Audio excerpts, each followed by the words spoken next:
ताबूत सकीना क्या है और कहाँ है? ताबूत सकीना एक संदूक का नाम है जो शमशाद की लकड़ी का बना हुआ था।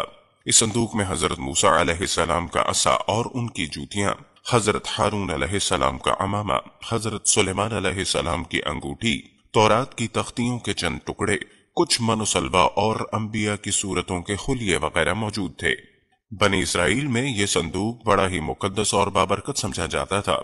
ये लोग जब कुफार से जहाद करते और कुफार के लश्करों की कसरत और शान शौकत देखकर सहम जाते तो वो इस संदूक को अपने लश्कर के साथ रख लेते थे।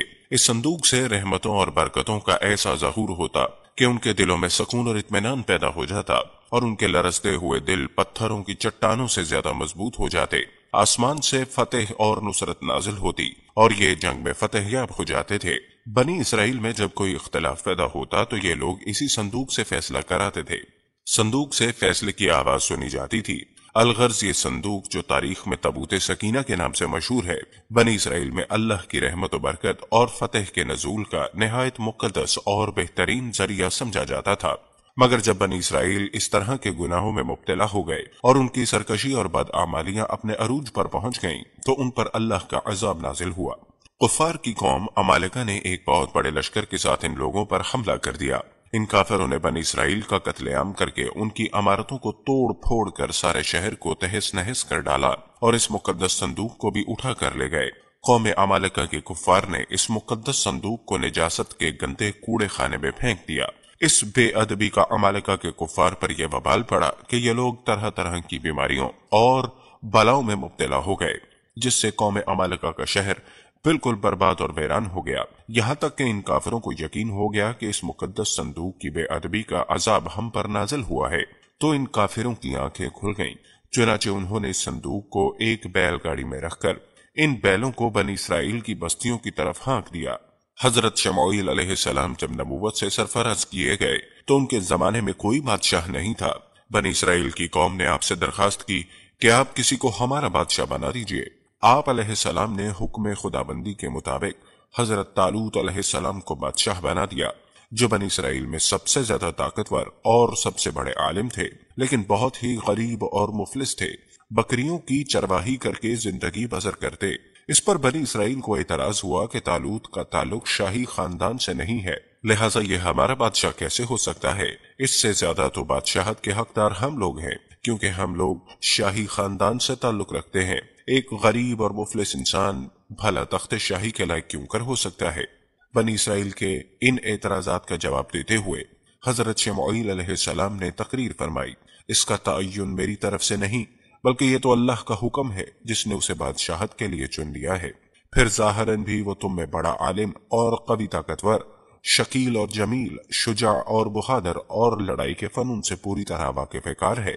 अल्लाह अपना मुल्क जिसे चाहे दे और अल्लाह वसत इल्म वाला है। उसकी बादशाही की यह निशानी है कि आए तुम्हारे पास वो ताबूत जिसमें तुम्हारे रब की तरफ से दिलों का चैन है। अल्लाह ने कुरान में इस वाक़े का जिक्र करते हुए इरशाद फरमाया, जिसका तर्जमा ये है, और उनसे उनके नबी ने फरमाया कि बेशक अल्लाह ने तालूत को तुम्हारा बादशाह बनाकर भेजा है।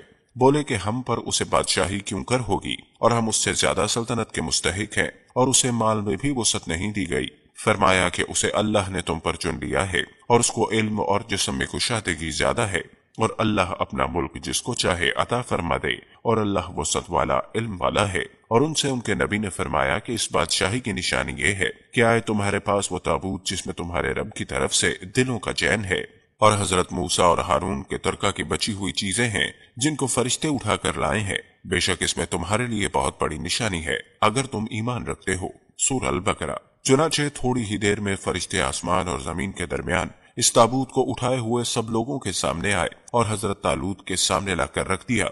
इस ताबूत को देखकर उन्हें तालूत की बादशाहत का यकीन हो गया और तमाम बनी इसराइल ने हजरत तालूत की बादशाही को तस्लीम कर लिया। जब हजरत तालूत बनी इसराइल के बादशाह बन गए तो आपने बनी इसराइल को जिहाद के लिए तैयार किया और एक काफिर बादशाह जालूत से जंग करने के लिए अपनी फौज को लेकर मैदान जंग में निकले। रास्ते में हजरत तालूत ने अपने लश्कर से कहा, अल्लाह तुम्हें एक नहर से आजमाने वाला है। इस नहर का नाम नहर शरिया है, जो उर्दन और फलस्तीन के दरमियान वाक़ थी। हजरत तालूत ने अपने लश्कर को होशियार कर दिया कि कोई भी इस नहर का पानी न पिए। हाँ, अगर किसी ने एक आध घूंट पी लिया तो कोई हर्ज नहीं।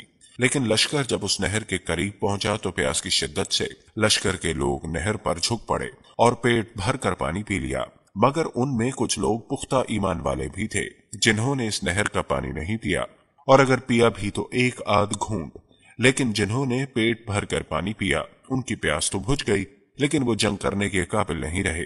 لشکر کی 80,000 کی تعداد میں سے 76,000 لوگوں نے پیٹ بھر کر پانی پی لیا۔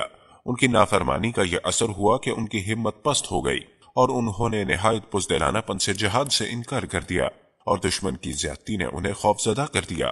کہنے لگے ہم جالوت اور اس کے لشکر سے لڑنے کی ہمت نہیں رکھتے۔ صرف 4,000 سپاہی حقیقی فرما بردار نکلے۔ انہوں نے اللہ کے حضور گڑ گڑا کر دعائیں کی کہ اللہ لڑائی کے وقت ہمارے قدم جما دے اور بھاگنے سے ہمیں بچا لے اور ہمیں دشمنوں پہ غالب فرما۔ ان کی دعائیں قبول ہوئیں اور اللہ نے انہیں فتح سے ہمکنار کیا۔ جالوت بہت ہی قداور اور نہایت طاقتور بادشاہ تھا۔ دونوں فوجیں میدان جنگ میں لڑائی کے لیے سفارہ کر چکی تو حضرت طالوت نے اپنے لشکر میں اعلان کر دیا، جو شخص جالوت کو قتل کرے گا میں اپنی صاحبزادی کا نکاح اس کے ساتھ کر دوں گا اور اپنی آدھی سلطنت بھی اس کو عطا کروں گا۔ جب جنگ شروع ہوئی تو حضرت داؤد علیہ السلام اپنی گوپھن لے کر آگے بڑھے۔ یہ ایک ہتھیار تھا جس میں پتھر رکھ کر دشمن پر مارے جاتے تھے۔ جالوت پر آپ علیہ السلام کی نظر پڑی تو آپ نے اپنی گوپھن پر پتھر رکھے اور بسم اللہ پڑھ کر جالوت کے اوپر پھینکے۔ یہ پتھر جا کر جالوت کی ناک اور کھوپڑی پر لگے اور اس کے بھیجے کو پاش پاش کر کے سر پیچھے سے نکل کر اس کے سپاہیوں کو لگے، جس سے بہت سے سپاہی ہلاک ہو گئے۔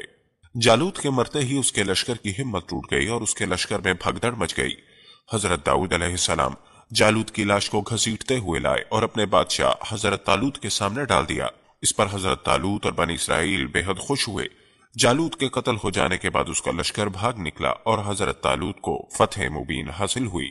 حضرت طالوت نے اعلان کے مطابق اپنی شہزادی کا نکاح حضرت داؤد علیہ السلام سے کر دیا اور انہیں اپنی آدھی سلطنت کا بادشاہ بھی بنا دیا۔ اس واقعے کے 40 سال بعد جب حضرت طالوت کا انتقال ہو گیا تو حضرت داؤد علیہ السلام پوری سلطنت کے بادشاہ بن گئے، اور جب حضرت شمعیل علیہ السلام کی بھی وفات ہو گئی تو اللہ نے داؤد علیہ السلام کو بادشاہت کے ساتھ نبوت سے بھی سرفراز فرما دیا۔ ایک روایت میں ہے کہ حضرت داؤد علیہ السلام کی زبردست خواہش تھی کہ وہ اس صندوق کے لیے ایک مستقل گھر بنائے تاکہ یہ محفوظ رہے۔ بالآخر حضرت سلیمان علیہ السلام نے اپنے عہد سلطنت میں یہ گھر تعمیر کروایا جو ہیکل سلیمانی کے نام سے مشہور ہوا۔ حضرت سلیمان علیہ السلام نے یہاں خادموں کے لیے رہائش گاہیں بھی بنوائیں تھیں۔ ان کے بعد ہر آنے والے بادشاہ نے اس ہیکل کی بارادریوں اور برآمدوں میں اضافہ کیا، حتیٰ کہ تابوت سکینہ کا کمرہ ان مختلف عمارتوں میں چاروں طرف سے گھر گیا۔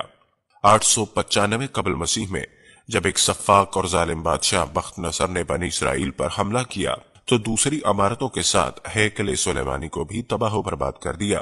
اس افراتفری میں تابوت سکینہ غائب ہو گیا اور آج تک اس کا کوئی سراغ نہیں مل سکا۔